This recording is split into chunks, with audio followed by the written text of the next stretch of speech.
शहरातील सिटी कोतवाली पोलिसांनी दागिने चोरीच्या 2 गाजलेल्या गुन्ह्यांची यशस्वी उकल करत एका सराईत चोरट्याला अटक केली आहे. आरोपीकडून तब्बल 28 ग्रॅम सोन्याचे दागिने, अंदाजे 4,20,000 रुपयांचा मुद्देमाल जप्त करण्यात आला आहे.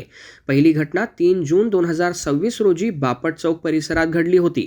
चिखलदरा येथील वैशाली जवंजाळ या मुलीसोबत खरेदीसाठी आल्या असताना त्यांच्या पर्समधून सुमारे 23 ग्रॅम सोन्याचे दागिने चोरीला गेले होते. तर दुसरी घटना जुनी तहसील परिसरात घडली. आधार कार्ड अपडेट करण्यासाठी आलेल्या अस्मा बी शेख अखिल यांच्या पर्समधून 8.5 ग्रॅम सोन्याचे दागिने अज्ञात चोरट्याने लंपास केले होते. या दोन्ही प्रकरणांमध्ये सिटी कोतवाली पोलीस ठाण्यात गुन्हे दाखल करण्यात आले होते. वरिष्ठ पोलीस अधिकाऱ्यांच्या मार्गदर्शनाखाली पोलिसांनी तांत्रिक तपास, सीसीटीव्ही फुटेज आणि गुप्त माहितीच्या आधारे तपासाची चक्रे फिरवत उमेश शिवलिंगदास भोसले याला ताब्यात घेतले.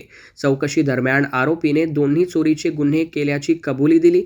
यानंतर आरोपीकडून 4,20,000 रुपये किमतीचे 28 ग्रॅम सोन्याचे दागिने जप्त करण्यात आले असून दोन्ही गुन्ह्यांची उकल करण्यात पोलिसांना यश आले आहे.